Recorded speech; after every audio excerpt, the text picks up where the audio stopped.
Hey YouTube, it's Coco here again. I'm going to do another Blu-ray update today. For today we're going to be looking at horror-related titles. I have a couple here, good stack, pardon me. We got some Arrow, Scream Factory, and then just a couple miscellaneous ones as well. My apologies for the lighting in here. It does get a little bit darker around this time that I'm shooting this video where I live, so the sun's started to go down, but we still have a little bit of light, so I figured might as well make the most of it.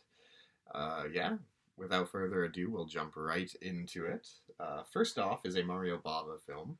I'm not too sure what his first film would have been, but it's an older one for sure. It's a gothic horror film, which is why I was so interested in it, and it is Black Sunday. Now, Black Sunday it's a very cool movie because it's obviously, I think it was done in the 40s. I could be mistaken. It's definitely in black and white though. This is a Kino Lorber release, so it's a pretty good release. Picture quality was good and everything. As for what this is about, I don't want to give too much away, but it has to do with black magic, obviously, and I believe it was a while ago that I watched this one. I haven't updated in a while, so I think that there were vampiristic people in this movie, but I'm not sure. Either way, it was a good one. It was, the black and white really adds to the atmosphere, because as I said, this is a gothic horror film, so it doesn't really focus on brutality as much as it does atmosphere. If you're thinking gothic horror movies, my favorite one is Bram Stoker's Dracula, which was directed by Francis Ford Coppola. I really want to see... there's one... it has whip in the title. I'm not too sure what it's called. So yeah, Black Sunday. I thought the opening sequence was very, very strong because especially in movies this old, you're not used to seeing that controversial dark imagery. But in this one it has it, but the movie does tame down quite a bit and kind of drug on for me. I'm not the hugest fan of that one. Next up, this is an Eli Roth film. I am a unashamed Eli Roth nerd. I love Eli Roth. I recognize that his films aren't always the best from a technical level. Well, actually, I just don't think that the guy writes great scripts. I think that he can direct movies very well. His scripts are just kind of lackluster. And this one's no exception. This is Knock Knock with Keanu Reeves. The only movie that I have left to buy from him would be The House with the Clock in Its Walls, which I still haven't seen. I'm hoping to get that very soon, as well as there's another one, Cabin Fever. I began watching Cabin Fever, but I didn't really enjoy it, so I haven't bought it yet, but I'm gonna revisit that one to give it a watch. Knock Knock I really enjoyed it because I'm an Eli Roth diehard. There were some moments in this film. If you don't know what it's about, it's essentially about this man who is a kind of loving family man. His wife goes out of town with their children, and then two girls show up, seduce him, and now he's kind of like in this really awkward state where he's getting blackmailed. Because they're willing to tell his family about what happened and everything. So that's the premise without giving too much away. But yeah, Keanu Reeves was hilarious in this movie, and I don't think it was intentional. His character, there were some Nicolas Cage moments in this film. I'm telling you, it's funny. But Eli Roth, solid job directing this movie. I think again, the script is very weak, but I love his camera angles and the way that the camera feels like a character in his films. It's amazing. So, Knock Knock. I'd recommend it, but only if you're an Eli Roth guy. This movie, however, is interesting. So I'm going to start with this one. This is the 2018 Halloween with Michael Myers, obviously. Now, I originally saw this one in the theater with my girlfriend, and it was one of those theaters, they call them VIP theaters, so you can drink and stuff while you're watching the movie. And I drank an entire bottle of wine to myself going through this movie. It was a red, I think it was a Melback, but I digress. And I really enjoyed it. Well, I wouldn't say I really enjoyed it. I didn't really know how I felt about it when I watched it in the theater. So I bought it, and I watched it again, and I was amazed with just how much I dislike this movie. I don't think this is a good movie at all. I think it's actually quite the contrary. I really did not like this movie at all, guys. It's it's poorly done. It's the writing is miserable. For those of you who don't know, it's a sequel kind of to the original Halloween. Only it's kind of updated. It's meant to replace Halloween 2, which I think is a mistake because I really enjoy this sequel, Halloween 2, but we'll talk about that in a second. Yeah, this one didn't do it for me. I thought that the kills were tame, which kind of is a thing in Halloween with with an exception, but we're getting to that. I didn't find it scary at all. I thought Michael was not a daunting presence at all. I don't know, it just wasn't for me.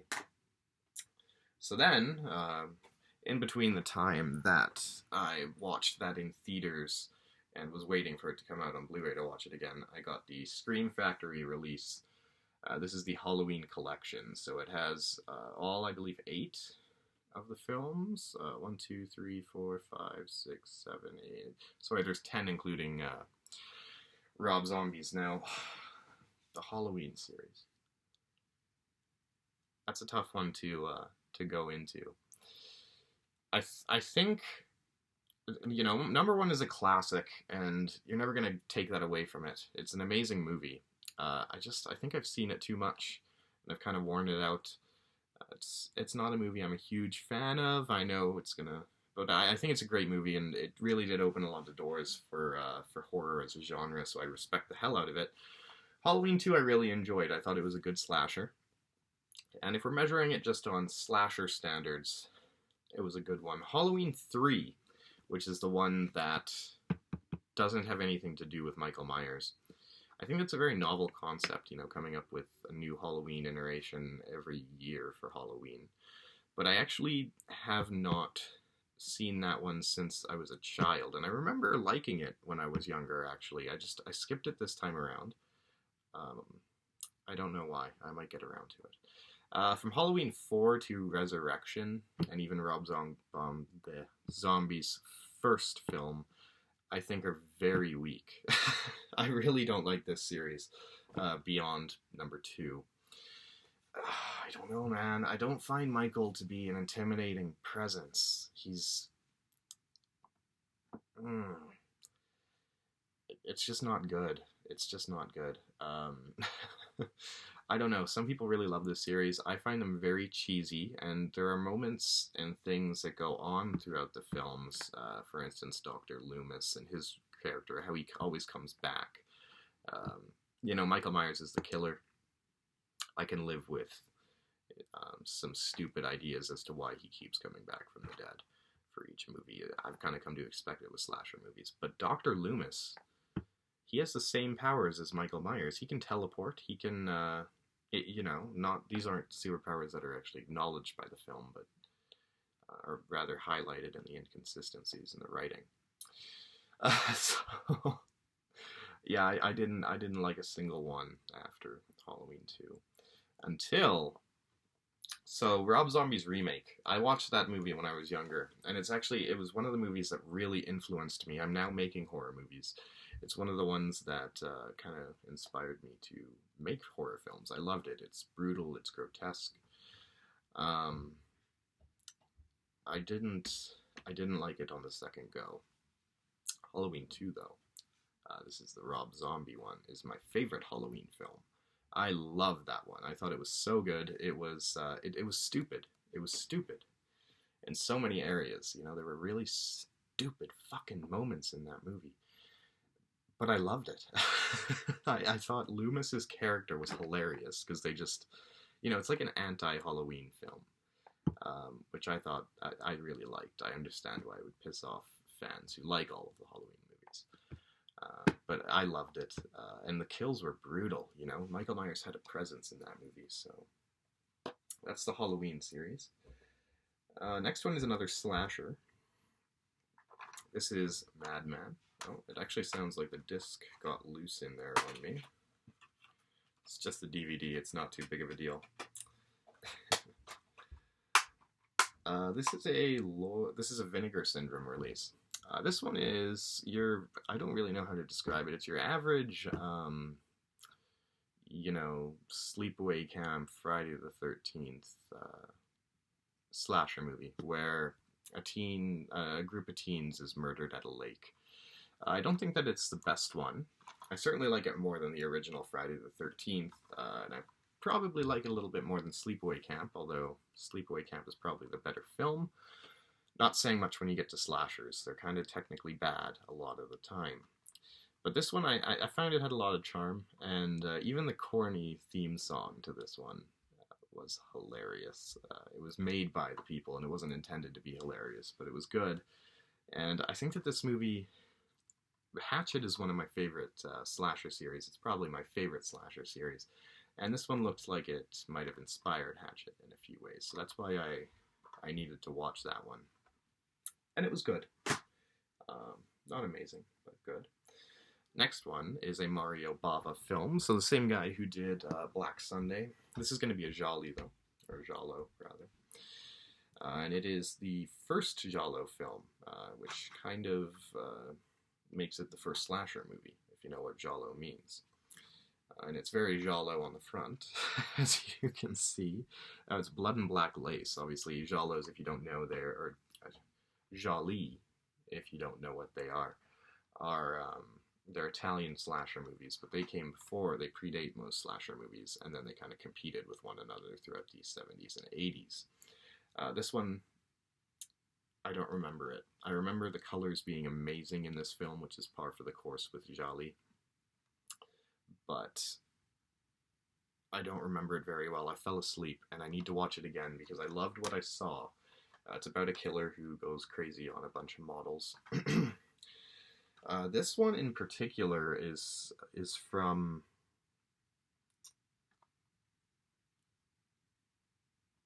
I'm actually not familiar with this one. VCI Entertainment. I'm not familiar with this company, actually, but Arrow has put out a release of that one, following suit with the Jolly formula. We do have an Arrow release. Now, this is Deep Red. This is by Dario Argento.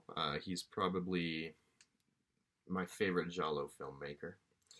And this one is so amazing. The structures and the shots, they're compiled in a way that makes the characters feel like these chess pieces inside this concrete jungle. And then obviously it's about a man who he witnesses a murder and then the killer starts coming for him. So again, these Giallo movies are essentially slashers. So the stories are going to be pretty standard most of the time. But the cinematography in this one, the acting was phenomenal. It's in Italian, as all of these will be, so just bear in mind in that. But it shouldn't be a problem. If I don't know why people don't like reading subtitles. I don't mind it at all. Deep Red, yeah, it's an amazing film. I don't really know what else to say about it. It's a fun one, though, if you want to watch it. Very well made and grounded. This one, however... So whenever I find a kind of sub-genre, so like if we're talking film noir, right? Film noir is sort of this undefined genre. And my favorite film noir, technically, is Gilda. But a lot of people who study film noir would say that Gilda isn't a film noir because it doesn't deal with the more grotesque aspects of that genre. However, all of the filmmaking elements and techniques are very reminiscent of that genre. So it's basically a film noir that deals with similar themes. It's just toned down and doesn't have as much of a focus on violence. Still is violence, but not as much. And this one is, it's called The Forbidden Photos of a Lady Above Suspicion. And it is basically the Gilda of Giallo film. This one, there isn't the killer who is stalking down multiple victims or anything like that. But it's a very interesting one because much like Knock Knock, actually, now that I think about it, there's a woman and she is forced to have intercourse with a man who then blackmails her, is threatening to tell her husband.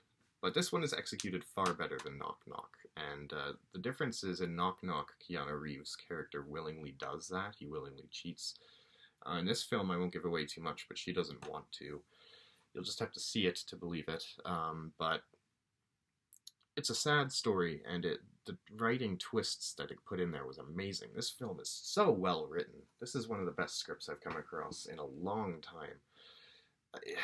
And of course, it's a giallo, so it's full of very innovative camera techniques that make you feel like the camera is part of the experience, and it also, the colors are just amazing. You really can't go wrong with the colors in this film. They're simply amazing, and I wish I could say more. If I were to start a channel talking about movies more direct someday, this would be one on the top of the list, along with Gilda. So now we're getting to the end of the horror segment, which is going to be this video in its entirety. And next up, this was a film that I was very, very excited to see. And it was good. It's by Sergio Martino. It's a giallo, again. It's called Torso. And there were two... This is a film that, much like the next film I'm going to talk about, the characterization and slasher parts were very, very poor, which is kind of part of the thing, as I mentioned, with slashers. But giallo typically have more to say than American slashers do, in my opinion. You know, Deep Red, for instance, and Forbidden Photos are very, very much character studies as much as they are violent films. This one feels more American in its approach to the film. It feels more like a slasher. That being said, though, there are some kills in here that are just amazing. They are so gory, and you have to have a hard edge to appreciate this one. I mean that. It's a phenomenal film, though. I would recommend it to two fans of this genre.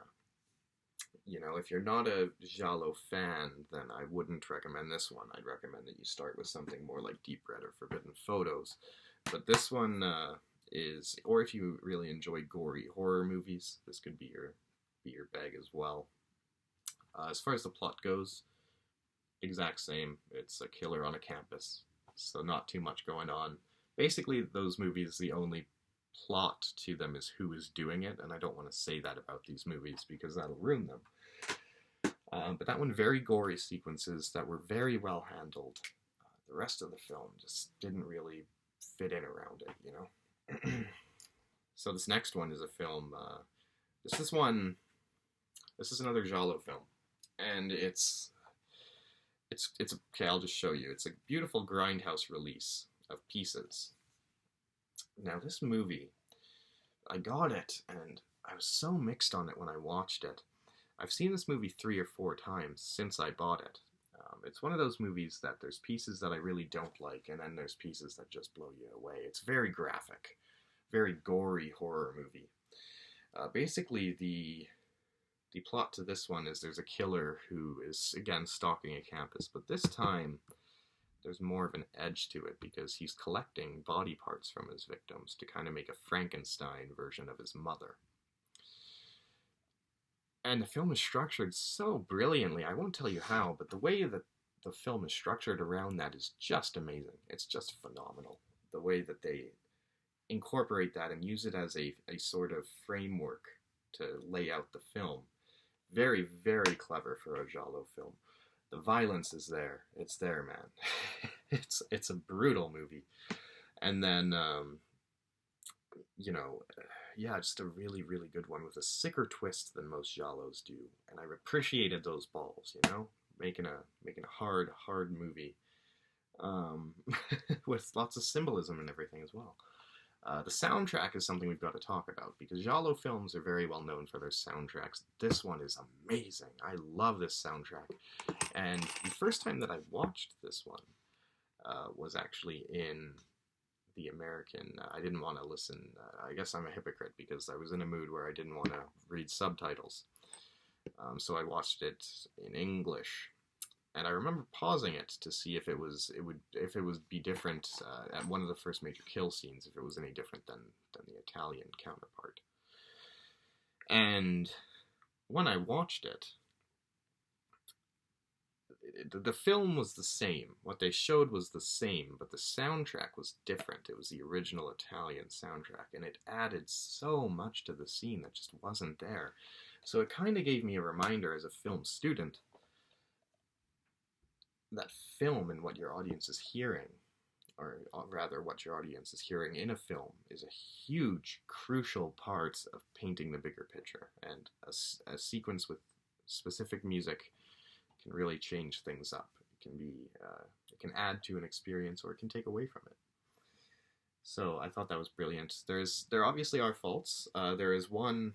Again, this is kind of a spoiler, but it's not super essential. There's a kung fu teacher in this movie. And he's so stupid. He's he shows up and he just does kung fu completely randomly at intervals in this movie. There's no reason. It's never explained. He's just the kung fu guy. He rides on a motorcycle. And it's so damn clever the way that they incorporate that in the movie. And then they piss it away because he gets off the motorcycle and just does a random fucking kung fu pattern. I did Taekwondo, but I don't know what they would call Taekwondo patterns in kung fu. You know, I don't know what you practice in kung fu in the going.